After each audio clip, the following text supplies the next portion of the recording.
जी माताजी friends, welcome back to वाघेलास खाना खजाना। તમે નોર્મલ મુઠિયા તો ઘણીવાર બનાવ્યા હશે, પણ બધા શાકભાજીનો ઉપયોગ કરીને એકદમ હેલ્ધી મુઠિયા આજે આપણે બનાવીશું। તો આ મુઠિયા મારા ઘરમાં તો બધાને ખૂબ જ પસંદ આવે છે અને બાળકોને લંચ બોક્સમાં લઈ જવા ખૂબ જ ગમે છે અને હેલ્ધી પણ છે। તો ફ્રેન્ડ્સ, તમને જો રેસીપી ગમે અને તમે હજુ સુધી ચેનલને સબસ્ક્રાઈબ ના કરી હોય તો પ્લીઝ ફ્રેન્ડ્સ ચેનલને જરૂરથી સબસ્ક્રાઈબ કરજો, લાઈક, કોમેન્ટ અને શેર કરવાનું બિલકુલ ના ભૂલતા। તો એકદમ હેલ્ધી અને એકદમ ઓછા તેલમાં બની જતા આ મુઠિયાની રેસીપી આજે આપણે જોઈશું। તો ચાલો શરૂઆત કરી લઈએ મુઠિયા બનાવવાની। તો સૌથી પહેલાં અહીંયા મેં એક મોટું વાસણ લઈ લીધું છે। હવે તેની અંદર એકદમ ઝીણી સમારેલી એક વાટકી ભરીને કોબીજ એડ કરી છે। આ રીતની એકદમ ઝીણી સમારવાની છે, તમે તેને ગ્રેટ પણ કરી શકો છો। અહીંયા એક વાટકી ગ્રેટ કરેલું ગાજર એડ કર્યું છે, તેની સાથે અહીંયા ગ્રેટ કરેલું બીટ પણ એડ કર્યું છે, અડધી વાટકી જેટલું। દૂધીને પણ ગ્રેટ કરીને લઈ લીધી છે એક વાટકી। તો શાકભાજી તમે કોઈ પણ યુઝ કરી શકો છો, જે પણ શાકભાજી તમારા ઘરે હોય એ। થોડા લીલા ધાણા કટ કરીને એડ કર્યા છે, આદુ, લસણ અને લીલા મરચાંની પેસ્ટ એડ કરી છે, થોડો ગરમ મસાલો એડ કર્યો છે, અડધી ચમચી જેટલા અજમાને હાથેથી થોડો ક્રશ કરીને એડ કરીશું, જેનો ટેસ્ટ ખૂબ જ સરસ આવે છે। થોડી હિંગ એડ કરી છે, અડધી ચમચી જેટલો હળદર પાવડર એડ કર્યો છે અને અડધી ચમચી જેટલું કાશ્મીરી લાલ મરચું પાવડર એડ કર્યું છે। મરચાંનું પ્રમાણ તમે તમારા પ્રમાણે રાખી શકો છો। અડધી ચમચી જીરાનો પાવડર એડ કર્યો છે અને મીઠું અહીંયા આપણે સ્વાદ પ્રમાણે એડ કરવાનું છે। અહીંયા મેં ગોળનો પાવડર એડ કર્યો છે 2 થી 3 ચમચી જેટલો અને 1 થી 2 ચમચી જેટલું અહીંયા આપણે તેલ એડ કરીશું। તે જ્યારે આપણે આ મુઠિયા ખાઈએ તો મુઠિયા એકદમ સોફ્ટ રહે એટલા માટે। 4 થી 5 ચમચી જેટલું અહીંયા મેં મોડું દહીં એડ કર્યું છે। હવે બધી સામગ્રીને એકદમ સારી રીતે હાથની મદદથી આપણે મિક્સ કરી લેવાની છે।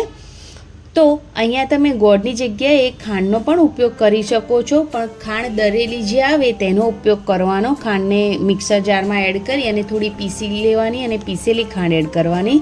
તો અહીંયા એકદમ સારી રીતે શાકભાજી સાથે મસાલા મિક્સ થઈ ગયા છે। હવે અહીંયા મેં એક વાટકી બેસન એડ કર્યો છે અને તેની સાથે એક વાટકી ભરીને ઘઉંનો જે કકરો લોટ આવે ભાખરી બનાવવાનો તેને એડ કર્યો છે। તમે અહીંયા જુવારનો લોટ પણ એડ કરી શકો છો અને થોડો બાજરીનો લોટ પણ એડ કરી શકો છો, પણ હું નથી કરી રહી। એકદમ સારી રીતે મિક્સ કરી લઈશું અને જરૂર લાગે તો થોડો વધારે લોટ એડ કરી દઈશું। તો મને અહીંયા થોડી જરૂર લાગે છે એટલે એક વાટકી વધારે મેં અહીંયા ઘઉંનો કકરો લોટ એડ કરી દીધો છે। એટલે એક વાટકી ભરીને બેસન અને 2 વાટકી ભરીને ઘઉંનો કકરો લોટ એડ કર્યો છે। હવે આમાં આપણે પાણીનો ઉપયોગ બિલકુલ નથી કરવાનો અને આ શાકભાજીમાંથી જે પાણી છૂટે એમાંથી જ આ એકદમ સરસ લોટ બંધાઈને રેડી થઈ જશે। તો અહીંયા મેં લોટ બાંધીને રેડી કરી લીધો છે। હવે હાથમાં આપણે તેલ લગાવી લેવાનું છે અને થોડું લોટમાંથી પોષણ લેવાનું છે અને મુઠિયા બનાવીને રેડી કરવાના છે। તો તમારે જે પ્રમાણે મુઠિયા બનાવવા હોય, જાડા પાતળા, એ રીતે મુઠિયા બનાવીને રેડી કરી શકો છો। જે શેપમાં તમારે મુઠિયા બનાવવા હોય એ શેપમાં। તો આ રીતે હાથમાં તેલ લગાવી અને આરામથી બધા જ મુઠિયા બનાવીને રેડી કરી લેવાના અને સ્ટીમરની જે ડીશ આવે તેની પર મૂકતા જવાના, કેમ કે આપણે આ મુઠિયાને સ્ટીમ કરવાના છે। તો જેટલા મુઠિયા બનાવો એટલી વાર તમારે થોડું હાથમાં તેલ લગાવી હાથને ગ્રીસ કરી લઈને બનાવી દેશો તો આરામથી હાથમાં ચોંટશે પણ નહીં ને એકદમ સરસ બધા જ મુઠિયા બનીને રેડી થઈ જશે ફ્રેન્ડ્સ। તો મેં અહીંયા બધા જ મુઠિયા બનાવીને રેડી કરી લીધા છે। હવે આપણે આ મુઠિયાને સ્ટીમ કરવાના છે। તો સ્ટીમર પહેલેથી જ મેં રેડી કરીને રાખ્યું હતું। હવે તેની અંદર 10 થી 15 મિનિટ માટે હાઈ ગેસની ફ્લેમ પર આપણે મુઠિયાને સ્ટીમ કરી લઈશું। તો અહીંયા મુઠિયા 15 મિનિટમાં એકદમ સરસ સ્ટીમ થઈ ગયા છે। તો ગેસની ફ્લેમ બંધ કરી દઈશું અને હવે આ મુઠિયાને આપણે ઠંડા થવા માટે મૂકીશું। પણ જો તમારે ચેક કરવા હોય તો આ રીતે એક નાઇફની મદદથી મુઠિયામાં એડ કરશો તો એકદમ સરસ ક્લીન નાઇફ બહાર આવે, તો મતલબ કે મુઠિયા એકદમ સરસ સ્ટીમ થઈ ગયા છે અને થોડું ઘણું પણ તેના પર મુઠિયાનું જે છે એ ચોટેલું આવે તો થોડા વધારે સ્ટીમ કરી લેવાના। હવે મુઠિયા એકદમ સરસ ઠંડા થઈ ગયા છે, તો હવે તેને આપણે કટ કરી લેવાના છે। તમે જોઈ શકો છો કે એકદમ સરસ મુઠિયા બનીને રેડી થઈ ગયા છે। તો હવે તેને કટ કરી લેશું। જે પણ તમારે પાતળા જાડા સ્લાઇસમાં કટ કરવાના હોય એ રીતે તમે કટ કરી શકો છો। તો આ રીતે જેટલા બી આપણે મુઠિયા બનાવીને રેડી કર્યા છે તેને ફટાફટ આપણે કટ કરી લેવાના છે.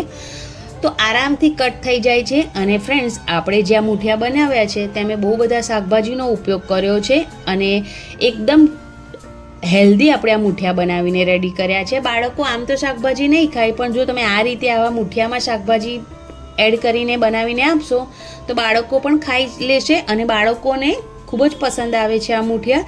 લંચ બોક્સમાં લઈ જવા બાળકોને ખૂબ જ ગમે છે. જો તમારે હેલ્ધી જ મુઠિયા બનાવવા હોય તો તમે આ મુઠિયા અત્યારે જ ખાઈ શકો છો, પણ આપણે આ મુઠિયામાં એક વઘાર એડ કરીશું જેના લીધે આ મુઠિયા વધારે ટેસ્ટી લાગે એટલા માટે. પણ જો તમે હેલ્થ કોન્શિયસ હોય તો તમે અત્યારે આ મુઠિયાને ખાઈ શકો છો વગર વઘાર કરે. મેં અહીંયા ગેસ પર કઢાઈ મૂકી છે, તેની અંદર 2 ચમચી તેલ ગરમ કરવા માટે મૂક્યું છે. તેલ ગરમ થઈ જાય એટલે તેની અંદર 1 ચમચી રાઈ અને 1 ચમચી જીરું એડ કરી દીધા છે. જીરું અને રાઈ ખૂબ સરસ ક્રેકલ થઈ જાય એટલે તેની અંદર મીઠા લીમડાના પાન એડ કર્યા છે. તમે અહીંયા લીલા મરચાં પણ કટ કરીને એડ કરી શકો છો. મીઠા લીમડાના પાન એડ કર્યા પછી મેં 1 ચમચી ભરીને સફેદ તલ એડ કર્યા છે અને આ રીતે ઢાંકણ ઢાંકી દીધું છે જેથી સફેદ તલ જ્યારે ક્રેકલ થાય એટલે બહાર ના આવે અને આપણા હાથ બળે નહીં, એટલા માટે આ રીતે કરી લેવાનું. અને એકદમ સરસ બધી જ વસ્તુ ક્રેકલ થઈ જાય એટલે તેની અંદર જે આપણે મુઠિયા કટ કરીને રાખ્યા છે સ્ટીમ કરીને તેને એડ કરી દેવાના છે અને બધો જ વઘાર આપણે મુઠિયા પર એડ કરી દેવાનો છે.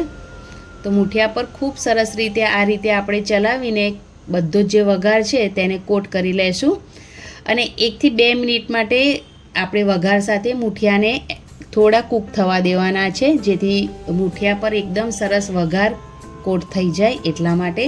તમે અહીંયા લીંબુનો રસ, ધાણા પણ એડ કરી શકો છો, હું નથી કરી રહી.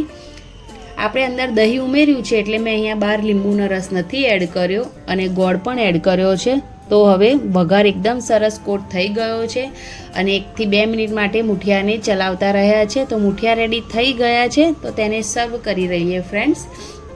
તો આ મુઠિયા તમે અત્યારે ચોમાસામાં ચા સાથે પણ ખાઈ શકો છો અને એમ પણ ખાઈ શકો છો. તમે એકવાર બાળકોને જો લંચ બોક્સમાં બનાવીને આપશો ને ફ્રેન્ડ્સ તો એમને ખબર પણ નહીં પડે કે અંદર કેટલા બધા શાકભાજીનો ઉપયોગ કર્યો છે અને એકદમ હેલ્ધી રેસીપી છે બાળકોને છુપાઈને શાકભાજી ખવડાવવા માટે. તો આ મુઠિયાની રેસીપી ફ્રેન્ડ્સ તમે જરૂરથી ટ્રાય કરજો. તમે એકવાર ટ્રાય કરશો ને તો મારી ગેરંટી છે કે તમે અઠવાડિયામાં 4 વખત બાળકોને લંચ બોક્સમાં આ મુઠિયા બનાવીને આપશો. તો ફ્રેન્ડ્સ, તમને રેસીપી પસંદ આવી હોય તો પ્લીઝ ચેનલને જરૂરથી સબસ્ક્રાઈબ કરજો.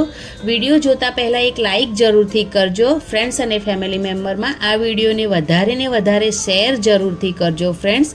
અને તમને રેસીપી પસંદ આવી હોય તો કોમેન્ટ બોક્સમાં તમારા અનુભવો જરૂરથી જણાવજો. Thanks for watching. Bye bye. Take care. આવજો.